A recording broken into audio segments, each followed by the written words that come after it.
Bismillahirrahmanirrahim. Assalamualaikum warahmatullahi wabarakatuh. Alhamdulillah hamdan katsiran thayyiban mubarakan fi kama yuhibbu rabbuna wa yurda. Wassalatu wassalamu ala nabiyyina Muhammadin wa ala alihi wa ashabihi wa man tabi'ahum bi ihsanin ila yaumiddin, amma ba'd. Alhamdulillah, segala puji bagi Allah Subhanahu wa taala di hari ini. Semoga Allah Subhanahu wa taala senantiasa memberikan keberkahan kepada kita semua dan semoga Allah Subhanahu wa taala memudahkan aktivitas kita di pagi hari ini.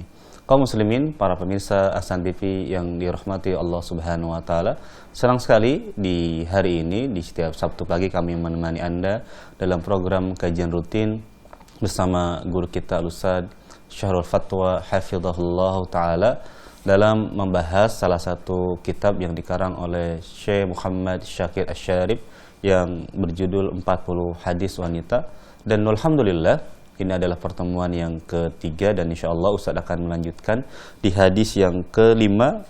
Jika Anda memiliki kitab tersebut, yakni di kitab ini, silahkan Anda membuka di halaman 59. Sekali lagi, bagi para pemirsa yang memiliki kitab terjemahan, silahkan dibuka di halaman 59. Insyaallah ta'ala di pagi hari ini Ustaz akan menjelaskan di hadis yang kelima dan insyaallah di hadis yang keenam.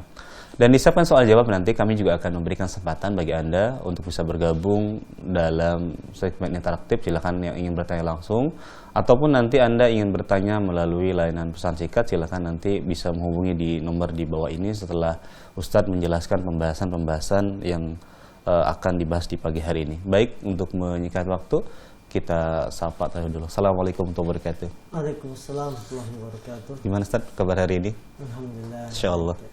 Baik, untuk menyingkat waktu kami silakan kepada Ustaz, falyatafaddal masykuran. Bismillahirrahmanirrahim. Assalamualaikum warahmatullahi wabarakatuh. Innal hamdalillah nahmaduhu wa nasta'inuhu wa nastaghfiruh. Wa na'udzu billahi min syururi anfusina wa min sayyiati a'malina. May yahdihillahu fala mudilla lahu wa may yudlil fala hadiya lahu. Asyhadu an la ilaha illallah wahdahu la syarikalah wa asyhadu anna Muhammadan abduhu wa rasuluhu la nabiyya ba'dah. Qala Allah tabaraka wa ta'ala, ya ayyuhalladzina amanu taqullaha haqqa tuqatih wa la tamutunna illa wa antum muslimun. Wa qala aidha, ya ayyuhan nasu taqu rabbakumul ladzi khalaqakum min nafsin wahidah wa khalaqa minha zawjaha wa batha minhuma rijalan katsiran wa nisaa'a wattaqullaha alladzi tasaaluna bihi wal arham innallaha kana 'alaikum raqiba. Fa inna asdaqal hadis kitabullah wa khairal hadi hadi Muhammadin sallallahu alaihi wasallam wa syarrul umuri muhdatsatuha fa inna kulla muhdatsatin bid'ah wa kulla bid'atin dhalalah wa kulla dhalalatin finnar. Saudara-saudariku yang dimuliakan Allah Subhanahu wa taala, alhamdulillah kita selalu memuji Allah Subhanahu wa taala atas semua nikmat yang telah Allah berikan pada kita.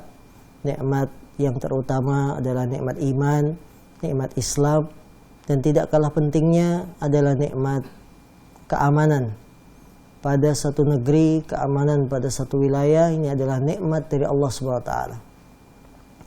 Maka nikmat-nikmat ini dengan disyukuri. Nikmat iman dan Islam kita syukuri dengan cara menjaga keislaman kita, dengan cara menyirami terus keimanan kita. Karena semakin iman dan Islam kita sirami, kita rawat, kita jaga, maka akan terus tumbuh, akan terus bersinar, menerangi kehidupan kita di dunia ini. Begitupun dengan nikmat keamanan. Disyukuri nikmat keamanan ini. Bagaimana cara mensyukurinya? Yaitu dijaga keamanan, dijaga ketertiban, dijaga kedamaian. Jangan sampai nikmat keamanan ini berubah menjadi rasa takut, rasa mencekam, mengkhawatirkan, ketidakdamaian, kemudian kehidupan yang tidak tertib, ya, menimbulkan ketakutan. Ini adalah kebalikan dari rasa aman. Maka keamanan yang sudah kita rasakan harus dijaga. Jangan sampai dicabut kemudian diganti dengan yang lebih buruk. Maka segala perbuatan yang bisa menimbulkan ketidakamanan, segala perbuatan yang bisa menimbulkan hilangnya rasa aman dan munculnya rasa takut, ini dilarang dalam Islam. Dilarang dalam Islam. Saudara-saudariku yang mungkin Allah SWT, kita telah masuk hadis kelima dari kitab 40 hadis wanita. Hadis kelima ini berbicara tentang larangan wanita memakai parfum atau minyak wangi ketika keluar ke masjid. Qala al-mu'allif rahimahullah, babu man'in nisa'i minat tib wa nahwi indal khuruji ilal masjidi aw ghairi. Bab larangan wanita memakai parfum, minyak wangi dan yang semisalnya ketika keluar ke masjid atau selain masjid. Nabi Musa al-Ash'ari radhiyallahu ta'ala anhu qala Rasulullah sallallahu alaihi wasallam, idza sta'taratil mar'atu famarrat 'alal qaum liyajidu rihaha fahiya kadza wa kadza. Qala qawlan shadida wa fi lafdhin fahiya zaniyatun. Dari Abu Musa al-Ash'ari, semoga Allah meridhoinya, dia berkata, Rasulullah SAW bersabda, apabila seorang wanita memakai minyak wangi, parfum, kemudian melewati sebuah kaum agar mereka mendapati wanginya, baunya, maka dia adalah wanita yang kadza wa kadza, wanita yang begini dan begini. Abu Musa mengatakan Nabi mengucapkan qaulan syadida, ucapan yang sangat keras. Wanita yang begini-begini maksudnya ucapan sangat keras, jelek. Dalam lafaz yang lain Nabi mengatakan maka wanita tersebut adalah fahiya zaniyatun, wanita yang berzina. Hadis ini dikeluarkan oleh Imam Abu Daud, Imam Nasai, Ahmad dan lain-lain, dan hadisnya adalah hadis yang sahih, ya. Dari sahabat Abu Musa al-Ash'ari, Rasulullah mengatakan idza sta'tarat. Ista'tarat artinya menggunakan parfum, ya. Parfumnya wanita berbeda dengan parfumnya laki-laki. Parfumnya wanita dia lebih menyengat dari sisi baunya. Dan parfum memiliki ciri khas tersendiri. Yang namanya parfum, minyak wangi, memiliki ciri khas sendiri. Berbeda dengan pewangi. Ya, harap dibedakan minyak wangi, parfum dengan pewangi. Kalau pewangi sifatnya hanya sementara dan dia aromanya tidak semerbak. Semerbak itu maksudnya tidak kemana-mana. Kalau pewangi, ya contohnya kita memakai pewangi pakaian, maka tidak akan dicium oleh orang-orang dengan jarak 200 meter. Baju kita itu pakai pewangi, tidak. Berbeda dengan minyak wangi. Minyak wangi itu bisa menimbulkan bau semerbak sampai orang 100 meter bisa mencium bau kita, mencium bau minyak wanginya. Karena itu sahabat Mus'ab bin Umair, duta pertama yang diutus oleh Rasulullah ke kota Madinah, dulunya adalah remaja pemuda yang perlente. Perlente itu gimana? Suka baju bagus, ya, suka pakai minyak wangi. Mereka menceritakan dulu Mus'ab bin Umair itu kalau datang kita sudah bisa mencium bau minyak wanginya dari jarak jauh. Nah, ini menunjukkan bau minyak wangi itu memiliki ciri khasnya apa? Baunya yang menyengat, baunya yang semerbak, bisa dicium oleh banyak orang, ya, dari jarak sekian dan sekian. Nah, kalau wanita sudah memakai minyak wangi, kemudian dia melewati sekelompok kaum laki-laki untuk agar laki-laki itu mencium baunya, artinya sengaja TP-TP. Apa TP-TP itu? Ya, sengaja ingin tampil dilihat orang. Supaya mereka mendapati baunya, maka wanita tersebut adalah begini dan begini. Itu kata perawi, Nabi mengucapkan dengan ucapan yang sangat keras, yaitu dia adalah seorang wanita pezina. Saudara-saudariku yang dimuliakan Allah Subhanahu wa taala, Islam sangat menjaga kesucian, kehormatan wanita. Di antara bentuk menjaganya Islam terhadap kehormatan dan kesucian wanita adalah bagaimana Islam tetap menjaga wanita ini di atas kesucian dan kehormatannya. Di antara bentuknya dengan melarang memakai minyak wangi, memakai parfum. Karena minyak wangi itu kalau dicium oleh laki-laki yang normal, ini akan bangkit hasrat biologisnya. Akan bangkit hasrat kelaki-lakiannya. Karena secara fitrah laki-laki ditanamkan senang ya dengan lawan jenis. Laki-laki ditanamkan senang dengan sesuatu yang indah, sesuatu yang cantik. Itu fitrah. Fitrahnya laki-laki seperti itu. Senang dengan lawan jenis. Maka ketika ada wanita lewat pakai minyak wangi yang menyengat, baunya semerbak, dicium oleh kaum laki-laki, otomatis dia akan ya bangkit hasrat biologisnya, akan tertarik. Minimal kalau tidak bangkit hasrat biologis, dia akan menengok, menoleh siapakah gerangan yang lewat tadi. Ya, kalau perlu dicatat nomor motor yang lewatnya, nomor kendaraannya. Nah ini, maka karena Islam ingin menjaga kehormatan kesucian wanita, Islam melarang wanita memakai parfum, minyak wangi. Ya. Karena hal ini dapat menimbulkan fitnah berikutnya. Kalau laki-laki sudah menoleh kepada wanita yang lewat yang memakai minyak wangi ini, tentu akan setan membujuk pada langkah berikutnya. Apa langkah berikutnya? Ikuti dia. Nah, lewat pakai minyak wangi semerbak, ikuti dia. Kalau sudah diikuti, apa yang akan terjadi? Setan akan memberikan langkah berikutnya lagi. Ya, kemana dia pergi?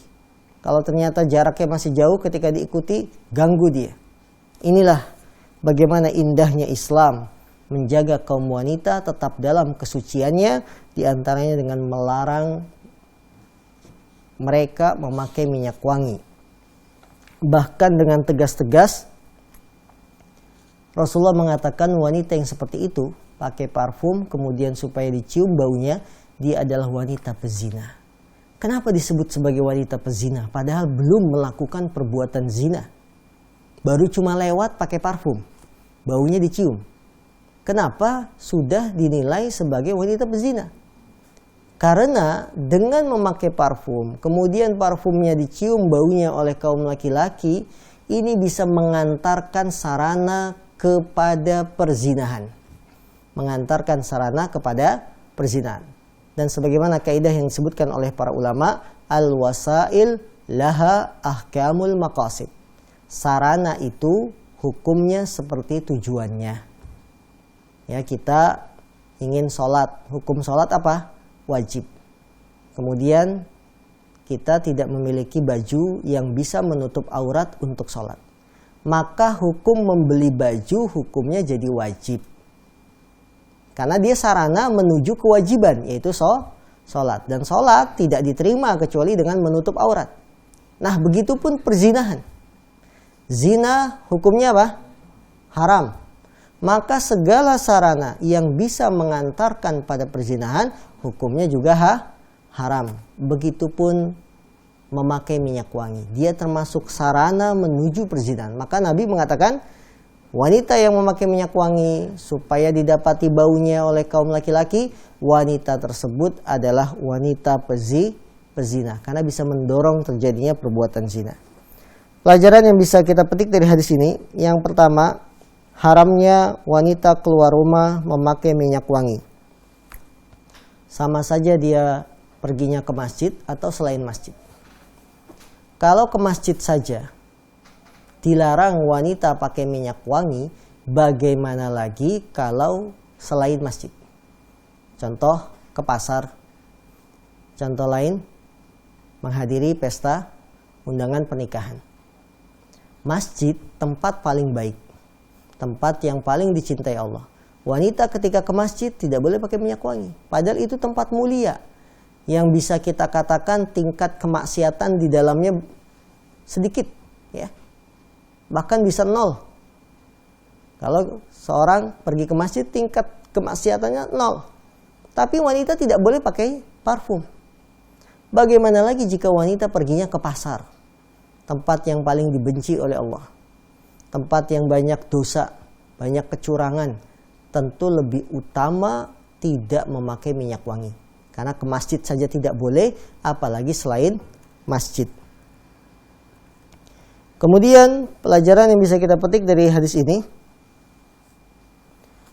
parfum dan bau dari minyak wangi memiliki pengaruh yang sangat baik bagi jiwa.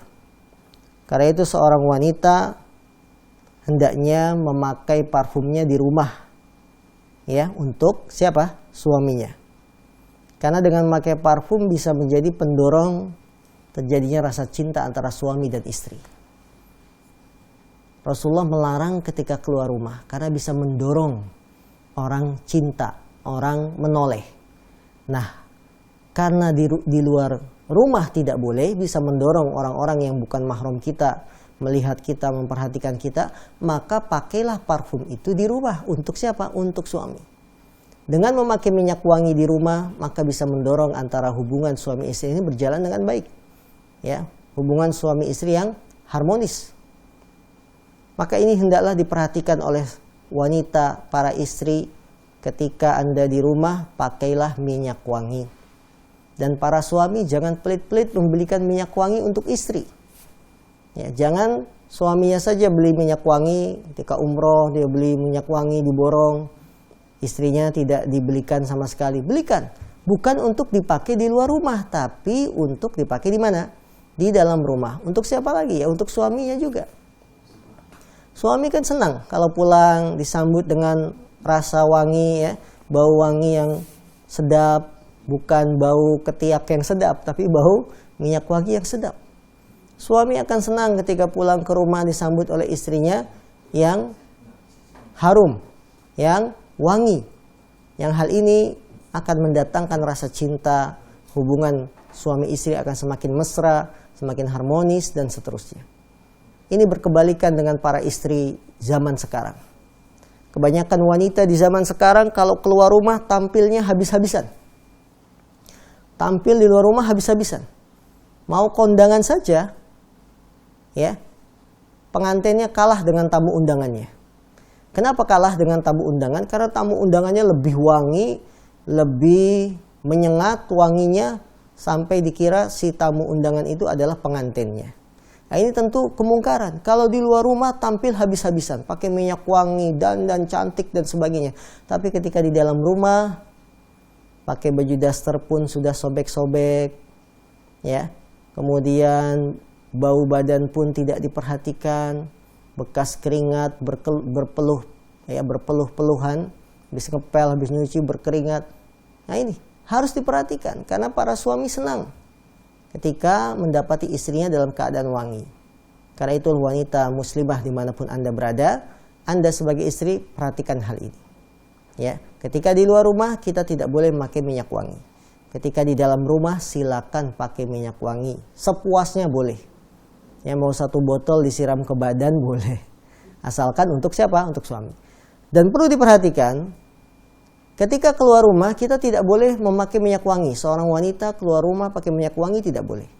Bagaimanapun keadaannya, sekalipun dia keluar dengan suaminya, naik kendaraan mobil atau kendaraan motor, sekalipun keluar bersama suami, tetap tidak boleh pakai minyak wangi. Karena ada sebagian anggapan wanita, ini kan larangannya kalau kita pergi sendiri. Keluar rumah kita pergi sendiri pakai minyak wangi, itu yang tidak boleh. Tapi kalau keluar dengan suami, atas izin suami kita pakai parfum, ini boleh. Kan ada suami, aman. Kalau ada yang ganggu-ganggu, suami bisa melindungi kita.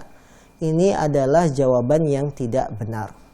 Ya, hadis Nabi umum sifatnya. Baik si wanita berangkat bersama suami keluar rumah atau dia berangkat sendirian keluar rumah, tetap tidak boleh memakai minyak wangi. Maka kita sebagai wanita yang beriman, jadikan pengagungan kita terhadap hadis Nabi, terhadap larangan Nabi sebagai pengagungan yang besar. Kalau Nabi sudah mengatakan maka kita sami'na wa ata'na, kami mendengar dan kami taat.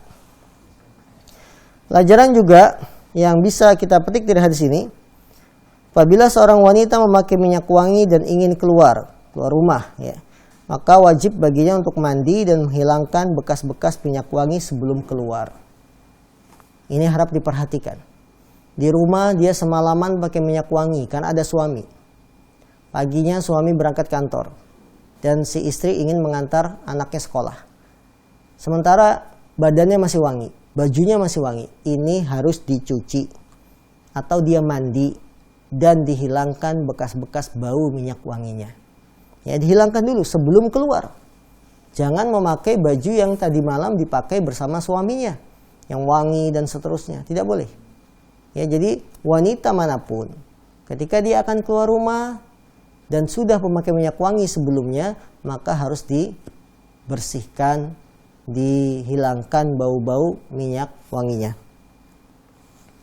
Kemudian pelajaran juga yang bisa kita petik dari hadis ini, selayaknya bagi seorang suami untuk melarang istrinya atau anak perempuan yang berada di bawah asuhannya untuk keluar apabila dia memakai minyak wangi. Jadi jadilah suami yang bertanggung jawab, suami pemimpin.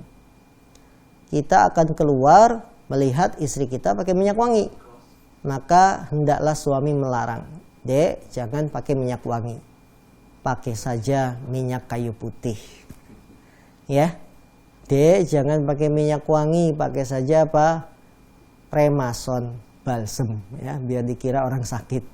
Nah ini, jadi jangan pakai minyak wangi. Suami harus melarang. Atau anak perempuan kita yang sudah beranjak dewasa, pakai minyak wangi dilarang bila akan keluar rumah. Ya. Bagaimana kalau istri punya permasalahan bau badan? Ya, terkadang wanita memiliki kendala, ya, yaitu bau badannya yang tidak sedap. Bisa diatasi sekarang dengan deodoran yang tanpa wangi, dan itu ada. Deodoran yang tidak memiliki aroma wanginya. Atau memakai bedak untuk penghilang bau badan, ada dijual di pasaran. Atau dengan menggunakan yang alami, tawas dan selainnya, silakan. Ini bisa ditempuh. Jadi bukan alasan saya punya permasalahan bau badan kemudian pakai minyak wangi, tidak boleh. Ada berbagai cara untuk menghilangkan bau badan. Sekarang ini ada deodoran yang tanpa aroma, tapi kalau dipakai bau badan kita hilang dan aromanya tidak ada. Bisa dipakai dengan bedak bau badan, bisa. Ya, bisa dengan tawas dan lain-lainnya bisa. Ya, minyak telon juga bisa. Nah, ini. Yang penting yang dilarang adalah apa? Minyak wangi, ya, parfum itu yang dilarang. Maka selama zat itu disebut parfum, zat itu disebut minyak wangi, maka itu yang dilarang untuk dipakai ketika keluar rumah. Kemudian pelajaran juga yang bisa kita petik dari hadis ini, sebagaimana zina itu bisa terjadi dengan kemaluan, juga bisa dengan ucapan, dan juga bisa dengan penglihatan. Ya, zina itu bisa terjadi yang sebenarnya zina dengan kemaluan. Tapi sarana menuju zina bisa pun dengan ucapan. Ya, bisa juga dengan penglihatan, bisa juga dengan tangan. Ya, tangan zinanya dengan menyentuh, mata zinanya dengan melihat. Ya. Maka segala sarana yang bisa menghantarkan perzinahan di stop, ditutup pintunya oleh Islam. Apapun bentuknya. Jadi zina yang ada hukumannya dirajam dan dicambuk 100 kali itu adalah zina dengan kemaluan. Namun ketika tangan sudah mulai menyentuh, mata sudah mulai melihat, kaki sudah mulai melangkah, ini pun disebut sebagai perbuatan zina, tapi tidak zina yang sebenarnya, yang ada hukumannya, tidak. Ya, ini adalah sarana menuju perzinahan. Nah, ketika wanita memakai minyak wangi, parfum, keluar rumah, maka dia sudah melakukan sebuah sarana menuju perzinahan. Maka pantas disebut oleh Nabi kita yang mulia, barang siapa wanita keluar rumah pakai parfum supaya baunya dicium, maka dia adalah wanita berzina. Ini adalah ucapan yang sangat keras. Hukuman yang sangat tegas bagi kaum wanita yang memakai parfum. Dan sungguh sangat disayangkan wanita-wanita zaman sekarang tidak memahami tentang larangan ini. Masih banyak para wanita memakai parfum, apalagi wanita-wanita yang mengejar karir. Ya, mereka setiap pagi berlomba-lomba dengan penumpang untuk naik KRL, berdesak-desakan. Itu parfumnya, Masya Allah. Parfum yang bisa menghilangkan kekhusyuan laki-laki. Maka kaum muslimin, wanita muslimah dimanapun Anda berada, tetaplah di atas kesucian dan kehormatan kita sebagai wanita dengan menjalankan aturan agama. Hadis ke-6. Babu man nisa min ibda'iz zinah ingdal khuruj. Bab larangan wanita menampakkan perhiasan ketika keluar. An Fadalah ibni Ubaid an Rasulillah sallallahu alaihi wasallam annahu qala Thalathatun la tas'al anhum. Rajulun faraqal jama'ata wa asa imamahu wa mata asiya. Wa amatun aw abdun abaqa famata. Wa imra'atun ghaba anha zawjuha qad kafaha mu'natad dunya fatabarrajat ba'dahu fala tas'al anhum. Dari Fadalah bin Ubaid dari Rasulullah SAW dia bersabda, Rasulullah bersabda, ada 3 golongan yang kamu jangan bertanya tentang kejelekan mereka. Ya, ada 3 kelompok. Jangan tanya lagi keburukannya. Siapa? 1. Seorang yang memisahkan diri dari jamaah, memaksiati imamnya dan mati dalam keadaan bermaksiat, menentang imamnya, keluar, khuruj, kudeta. Maka jangan tanya kejelekannya.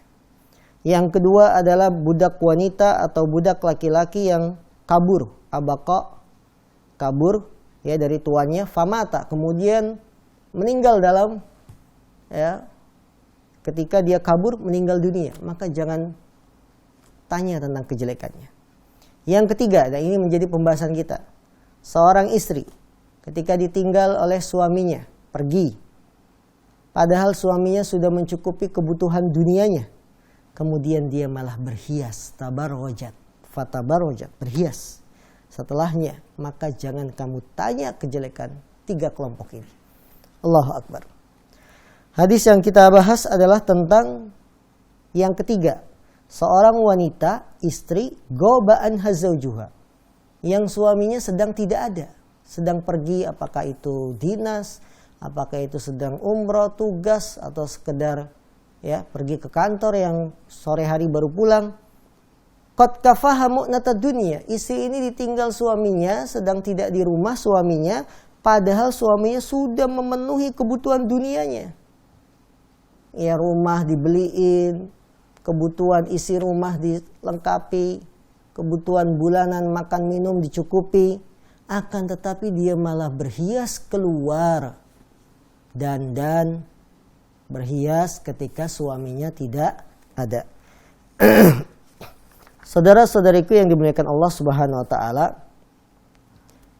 ketahuilah bahwa ciri wanita salihah adalah yang bisa menjaga diri ketika suaminya tidak ada. Allah Subhanahu wa taala berfirman, "Fas-salihatu qanitatun hafizatun lil ghaibi bima hafizullah." Fas-salihat, kata Allah, wanita-wanita salihah, qanitatun, adalah wanita-wanita yang qanitat, yang taat kepada Allah, taat kepada suaminya, taat aturan Islam, taat ajaran Islam. Ini wanita salihah, qanitatun. Kemudian apalagi ciri kedua wanita salihah? Hafizatun lil ghaib, dia bisa menjaga dirinya ketika di waktu suaminya tidak ada. Maka wanita-wanita soleha yang bisa menjaga diri ketika suami tidak ada, dijamin surga. Sebagaimana Rasulullah dalam hadis yang lain mengatakan, "Idza shallatil mar'atu khamsaha wa shamat syahraha wa ata'at ba'laha wa hafizat farjaha, qila laha udkhilil jannah min ayyi abwabil jannati syi'ti." Apabila wanita salat 5 waktu, puasa Ramadan, kemudian mentaati suaminya dan menjaga kehormatannya, Allahu Akbar, maka dia akan dikatakan masuklah ke dalam surga dari pintu mana saja yang kamu kehendaki. Jadi kehormatan wanita, kesucian wanita justru ujiannya ketika tidak ada suami. Ya, ketika tidak ada suami. Apakah dia akan menjaga diri kehormatannya? Ataukah dia akan menerima tamu laki-laki masuk ke dalam rumah ketika suami tidak ada? Ataukah dia malah berhias dandan keliling, hangout, kopdar, apalagi cari senggolan, ya, dan seterusnya. Dan termasuk bentuk keluar rumah wanita ketika tidak ada suaminya, dia menjelajah di dunia maya. Apa istilahnya? Menjelajah di dunia media sosial, di internet. Ngapain cari teman laki-lakinya dulu saat SMA?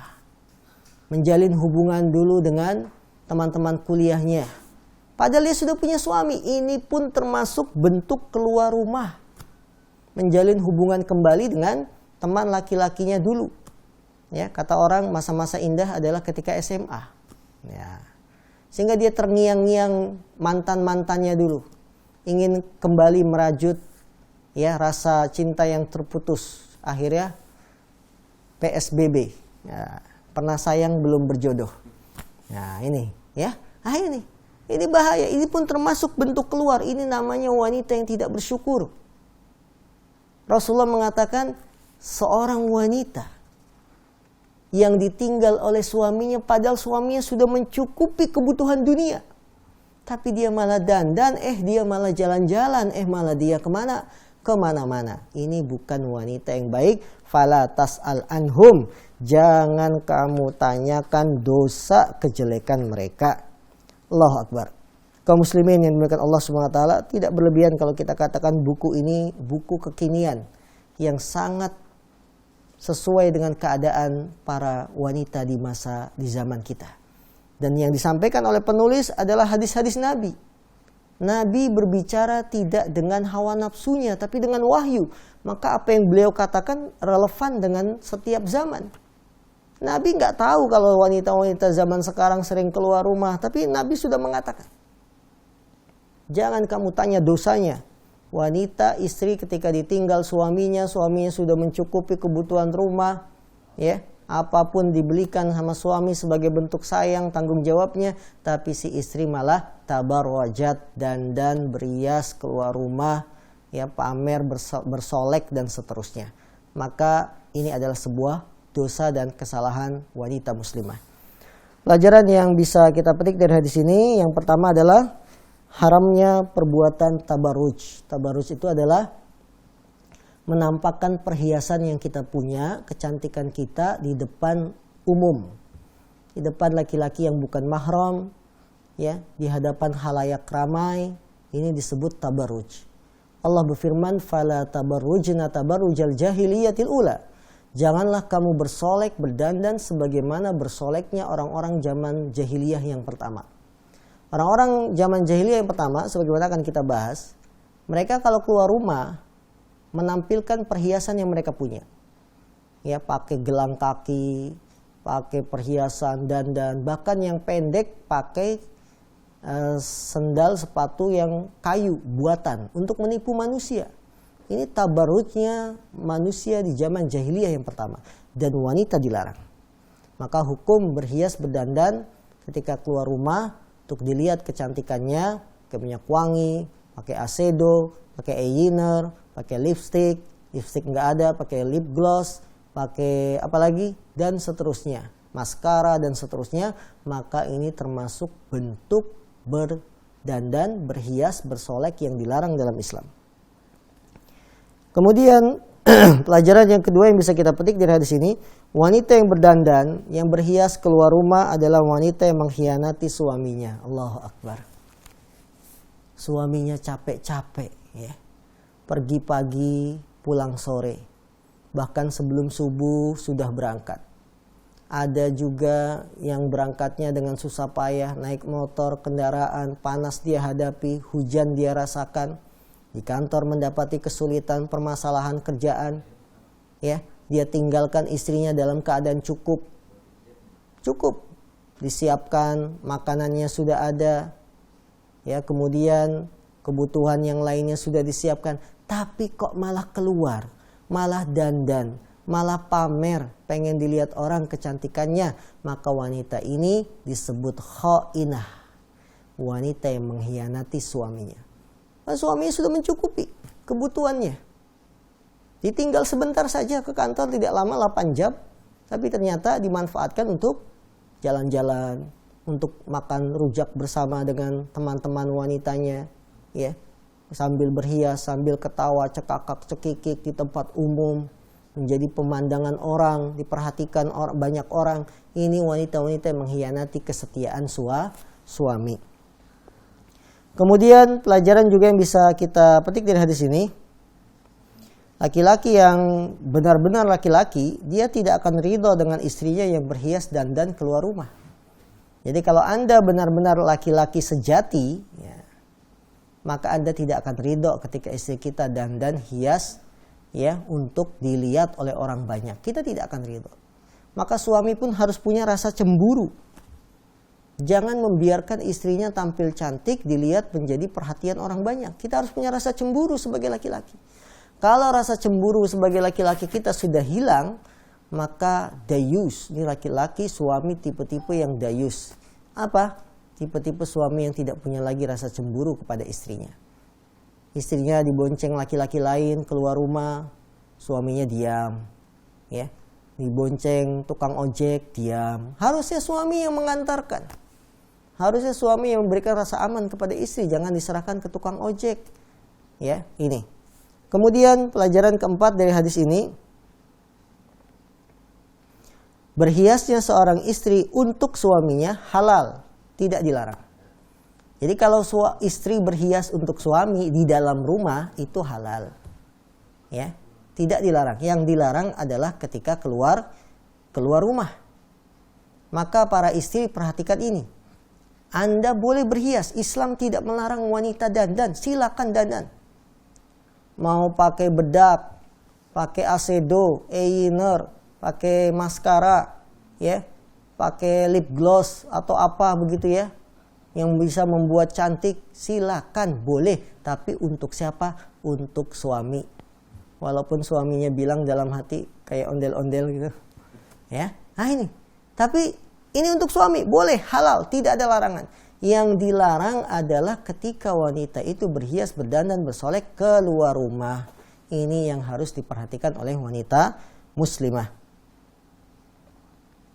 Kemudian pelajaran juga yang bisa kita petik, tabarruj, berdandan, berhias, bersolek, yang menampakkan kecantikan atau kebaikan, segala yang indah dalam dirinya, ini bisa mengundang syahwat laki-laki. Ya, bisa mengundang syahwat laki-laki. Kadang-kadang ya, riasan itu kan menipu. Riasan menipu. Ketika seorang sudah bersolek, dandan bisa menipu laki-laki dan bisa membangkitkan syahwat laki-laki. Nah, kemudian pelajaran juga yang bisa kita petik dari hadis ini, tidak adanya suami di rumah bisa menjadi sebab terjadinya kerusakan. Maka tidak pantas bagi suami lama-lama meninggalkan rumah, kecuali karena sebuah uzur. Nah, ini perhatikan para suami. Tidak adanya suami dari rumah bisa mengundang terjadinya khalal, kerusakan di dalam kehidupan rumah tangga. Maka para suami, sesibuk apapun Anda kerja, perhatikan istri kita. Jangan lama-lama. Umar bin Khattab menetapkan waktu paling lama sahabat berjihad perang 6 bulan. Karena 6 bulan itu adalah waktu yang paling maksimal wanita bisa tahan. Ini Umar bin Khattab menetapkan ketetapan ini ketika beliau berkeliling. Ya, berkeliling di masyarakat, di rakyatnya, mendapati seorang wanita yang ditinggal suaminya perang. Wanita ini mengatakan, andaikan bukan karena takut kepada Allah, niscaya ranjang ini akan bergoyang. Allahu Akbar. Andaikan bukan karena takut kepada Allah, niscaya akan aku jadikan ranjang ini bergoyang. Saat itu suaminya sudah pergi jihad perang lebih dari 6 bulan. Maka sejak saat itu Umar menetapkan waktu paling lama meninggalkan istri 6 bulan. Ya. Maka para suami, Anda dinas, Anda kerja, perhatikan istri. Jangan ditinggal istri itu lebih dari 6 bulan. Kerja di Arab Saudi 2 tahun, jangan. Ambil cuti, setiap 6 bulan ambil cuti, pulang. Boleh. Dan cuti maksimal di Saudi Arabia adalah 6 bulan. bisa diambil khuruj namanya audah. Khuruj audah itu khuruj keluar untuk cuti 6 bulan bisa diambil. Ya 6 bulan kita di rumah, 6 bulan kerja di Saudi. Balik lagi. Karena tidak adanya suami akan menyebabkan terjadinya kerusakan dalam rumah tangga. Saudara-saudariku yang dimuliakan Allah, suami istri itu bagaikan pakaian. Pakaian dengan tubuh dekat tidak? Dekat, nempel. Maka begitulah suami istri, dekat, nempel, jangan jauh-jauhan. Maka suami istri yang menjalani kehidupan rumah tangganya dengan istilah LDR. Apa itu LDR? Ya. Ini menyelisihi tujuan pernikahan. Kalau sudah nikah itu dekat. Makanya kalau belum bisa menikah karena jarak yang memisahkan, lebih baik nanti nikahnya nanti saja. Kalau nikah itu harus kumpul, jangan pisah-pisah. Baru akad nikah, istri di Palembang, suami di Sumatera atau di Kalimantan, ya. Berjauhan, merana. Maka suami istri hendaklah saling mendekat. Tidak adanya suami bisa menjadi sebab kerusakan dalam rumah tangga, bisa menjadi permasalahan dan sebagainya. Apalagi ketika komunikasi suami istri tidak baik. Kemudian pelajaran juga yang bisa kita petik dari hadis ini, wajibnya mentaati imam. Ini pembahasan dari poin yang pertama, ya, yaitu orang yang memisahkan jamaah, mati dalam keadaan bermaksiat kepada imamnya, dia keadaannya berdosa. Kemudian haramnya seorang hamba laki-laki, budak laki-laki atau wanita kabur dari tuannya. Ya, kabur dari tuannya. Kemudian pelajaran juga dari hadis ini bisa kita ambil, hendaklah para suami memenuhi kebutuhan istrinya, tidak menganggap remeh, tidak menyia-nyiakan orang yang berada di bawah tanggungannya. Nah, ini pesan bagi para suami, penuhilah kebutuhan istri. Istri butuh apa? Lihat, oh celana dalamnya sudah robek-robek, underwearnya belikan yang baru. Underwear itu banyak, 10.003 kan bisa. Ya, belikan. Istri butuh apa lagi? Istri butuh perhiasan, boleh belikan, ya. Emas dan lain-lain. Kalau istrinya baik, dia akan bilang, "Mas, kamu lebih berharga daripada Mas. Antum lebih berharga dari Mas Antam," gitu.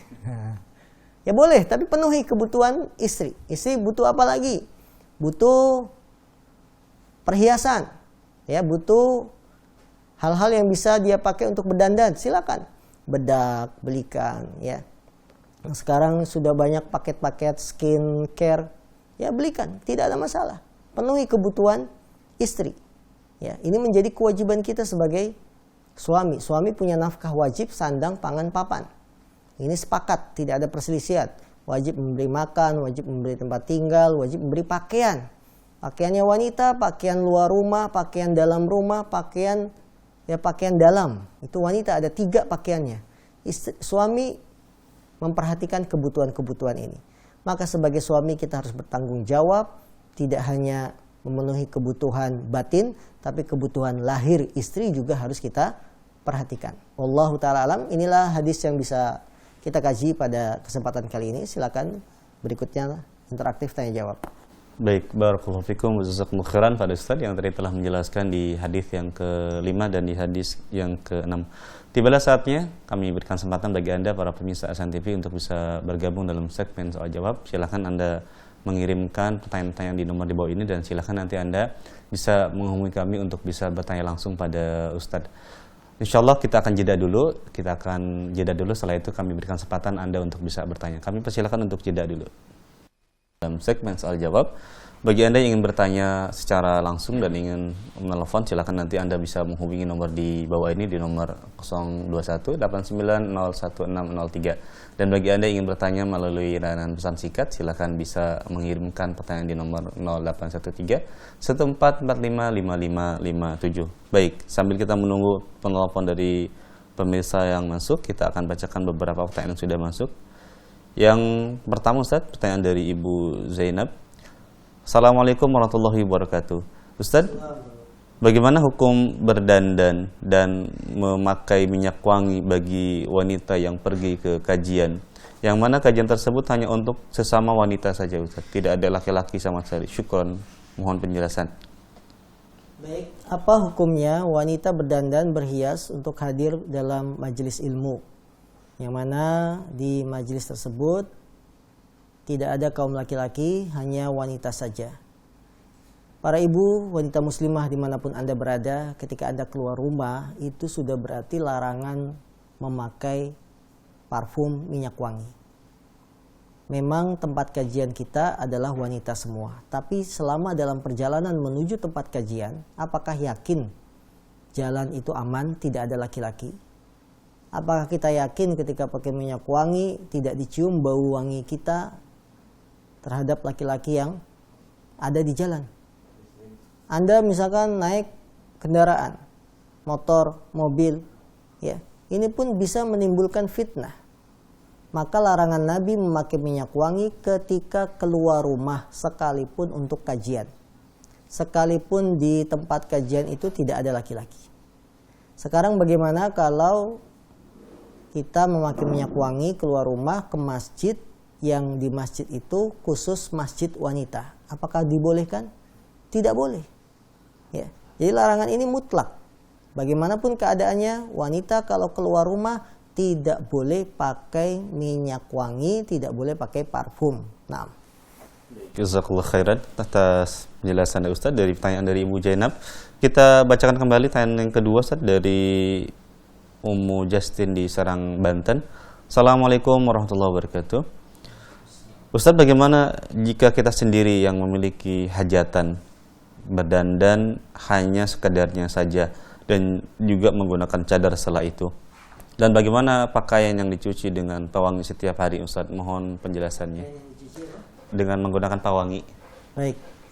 Mohon penjelasan Ustaz. Pertanyaan pertama, bagaimana kalau kita adalah sohibul hajat? Kita sendiri yang membuat acara hajatan tersebut. Bolehkah kita berdandan sekedarnya? Ya. Pertama, ketika Anda sebagai sohibul hajat dan ingin berdandan dan dengan melihat bahwa ini adalah rumah saya sendiri, maka dapatkah dipastikan bahwa tamu undangan itu terpisah? Ini perlu dipastikan. Kalau tamu undangan bisa dipastikan terpisah, laki-laki dan wanita dipisah, dan kita berada di tempat yang aman di rumah kita, ya, maka tidak ada masalah kita berdandan di sana dengan dandanan yang sekedarnya saja, tidak menampakkan kecantikan kita, tidak menampakkan yang membuka aurat. Ya, ini perlu diperhatikan. Jadi dapatkah kita pastikan bahwa tamu undangan itu dipisah, kemudian yang menemui kita itu hanya wanita saja, tidak ada laki-laki seorang pun, termasuk kameramen. Tidak boleh ada kameramen yang laki-laki masuk ke tempat kita, tempat wanita. Anda tuan rumah, tapi kameramennya laki-laki. Sehingga setiap kegiatan tamu yang masuk, di syuting, di foto, ini pun termasuk kemungkaran. Maka termasuk kameramen juga tidak boleh. Ya, jadi pastikan dulu bahwa benar-benar aman, bahwa saya berdandan hanya dilihat sesama kaum wanita, tidak ada seorang laki-lakinya. Kalau begitu, maka dibolehkan. Yang kedua, bagaimana jika pakaian kita setiap hari memakai pewangi ketika dicuci? Ya, jawabannya boleh, dan itu bukan termasuk minyak wangi dan parfum. Bedanya pewangi dengan minyak wangi, pewangi itu hanya bisa kita cium diri kita sendiri bahwa pakaian saya wangi, tapi dicium oleh orang lain tidak tercium wanginya. Maka hukum itu berputar dengan nama. Kalau namanya adalah pewangi, ya, bukan minyak wangi, maka hal itu dibolehkan. Allah alam. Baik, jazakallahu khairan. Termasuk itu juga Ustaz ya, termasuk ketika menyetrika kita semprotkan juga. Nyetrika, ya masuk. Ya, ketika kita menyetrika baju disemprot dengan pewangi atau dimasukkan laundry kan umumnya semuanya pakai pewangi, maka hal itu dibolehkan. Tidak ada masalah. Baik, Masya Allah. Jazakallahu khairan. Mudah-mudahan itu juga bisa memberikan faedah ilmu bagi kita semua, karena sekarang kita titip ke laundry begitu Ustaz ya, hampir pasti semua. Itu. Nah. Baik, jazakallahu khairan Ustaz atas pertanyaan dari Ummu Justin di Banten. Kita bacakan pertanyaan berikutnya Ustaz dari hamba Allah di Cikarang. Assalamualaikum warahmatullahi wabarakatuh. Ustaz, insya Allah kebutuhan dari suami alhamdulillah sudah tercukupi, tetapi istri sering kesal karena suami jika sudah di rumah lebih mementingkan handphonenya, dan ini sering dibicarakan tetapi terulang lagi. Mohon nasihatnya Ustaz. Baik. Beliau menanyakan, alhamdulillah suami sudah memenuhi kebutuhan saya, ya kebutuhan rumah tangga, kebutuhan yang saya butuhkan.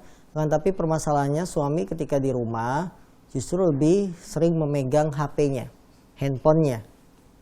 Dan ini bisa menimbulkan permasalahan, bahkan sudah diingatkan berkali-kali tetap terulang lagi. Maka kami menasihati diri kami pribadi dan menasihati para suami untuk tidak sering-sering memegang HP ketika di rumah. Boleh pegang HP, tapi sekedarnya saja. Lain halnya kalau kondisinya sedang WFH. Ya. Sekarang kita sedang pandemi. Dan para suami banyak yang dirumahkan, kerja di rumah. Kalau memang saat di kantor, suami mulai kerja jam 8 sampai jam 4 sore, memang dia harus pegang HP, dia pegang laptop. Maka ketika kerja di rumah, dia lakukan hal itu dari jam 8 sampai jam 4 dengan HP, dengan laptop, jangan diganggu. Karena memang itu adalah waktu kerjanya. Karena memang itu waktu kerjanya. Hanya saja pindah tempat. Selama ini ketika kerja jam 8 di kantor sudah pegang laptop, pegang HP sampai jam 4 sore. Sekarang karena kerja di rumah, karena kondisi pandemi, dia harus pegang HP, pegang laptop dari jam 8 sampai jam 4 sore, maka harap dimaklumi.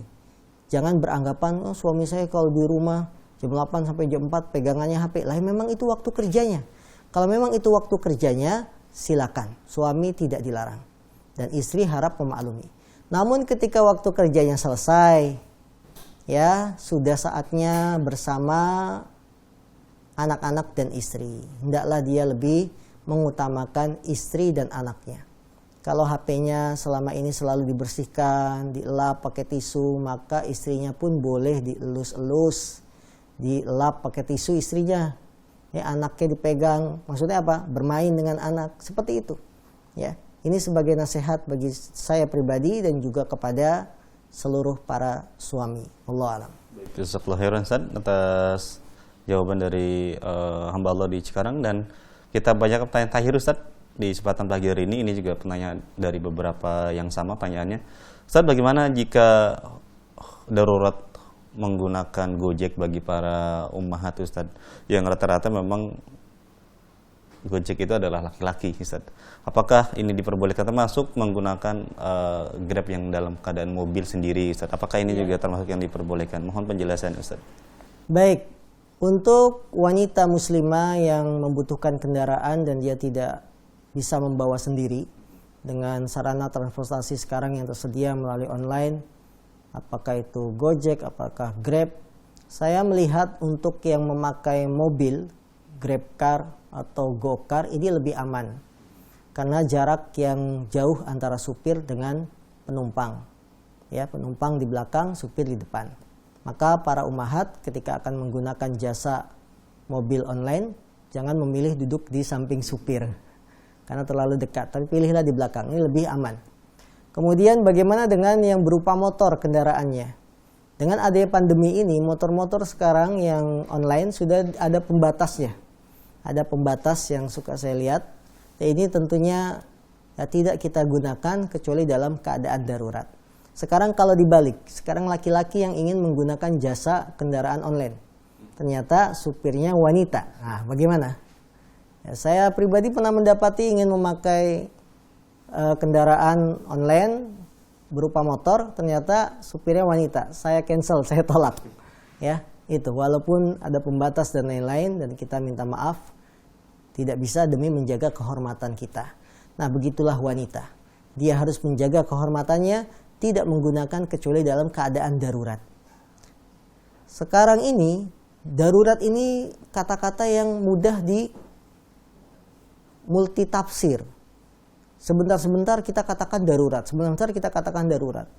Kalau Anda adalah profesi sebagai guru, wanita, Anda wanita, profesi sebagai guru butuh untuk pulang pergi ke sekolah, kemudian pulang dari sekolah, alangkah baiknya mencari ojek langganan wanita. Seperti itu. Jadi jangan darurat itu dipakai untuk segala suatu urusan. Karena saya profesi guru butuh ke sekolah tiap hari, karena walaupun sekarang anak-anak daring, belajar di rumah, gurunya tetap ke sekolah. Sehingga butuh kendaraan, butuh ojek online. maka carilah yang wanita langganan tiap hari. Jangan setiap pagi baru ngorder, akhirnya dapatnya supir yang laki-laki terus. Maka ini perlu diperhatikan. Jadi darurat itu adalah dalam suatu kondisi tertentu yang tidak bisa kita tolak. Maka ini yang disebut darurat. Selain itu, kita usahakan bagaimana kita menjaga kehormatan, bagaimana kita menjaga dengan mengikuti aturan syariat. Wallahu ta'ala alam. Baik, jazakallahu khairan atas jawaban dari Ustaz. Sebagai jawaban terakhir dari pertanyaan yang disampaikan oleh Ibu Justin dan beberapa juga pertanyaan dari pemirsa lain. Karena keterbatasan waktu kita di kesempatan pagi hari ini, kami mohon maaf ada beberapa pertanyaan yang tidak kami bacakan di pagi hari ini. Dan tak lupa kami ucapkan juga jazakumullah khairan pada guru kami Ustaz Abdullah Syarul Fatwa yang bisa memberikan faedah ilmu kepada kita semua di kesempatan pagi hari ini. Maka kami atas nama kru yang bertugas, mohon maaf jika ada kekurangan di kesempatan hari ini. Kami tutup dengan doa kafaratul majlis. Subhanakallahumma wa bihamdika asyhadu an la ilaha illa anta astaghfiruka wa atubu ilaik. Assalamualaikum warahmatullahi wabarakatuh.